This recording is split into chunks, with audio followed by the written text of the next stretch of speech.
How to remove Active Now on Instagram. If you wish you could browse Instagram in a stealth mode, well, you are in luck. Instagram's Active Now features lets your friends know when you are online, but it's easy to turn off. So make sure to watch the video till the end so that by the end of the video you'll learn how to remove those Active Now on Instagram.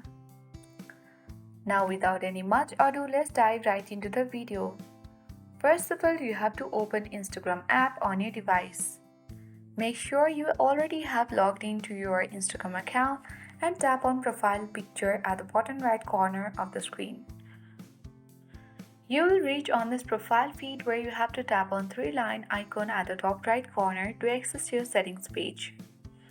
On the settings page, you have to scroll down and choose the option for messages and story replies, which is under how others can interact with you. Now on this page you will see who can see you are online.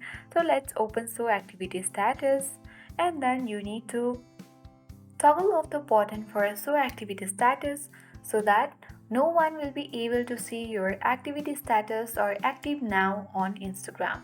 You can easily enjoy using Instagram account without being active or without showing the activity status on Instagram. So that's how we do it. So I hope this video was helpful for you. If it was, then make sure to hit the like button. If you are new, then subscribe to our channel for more updates.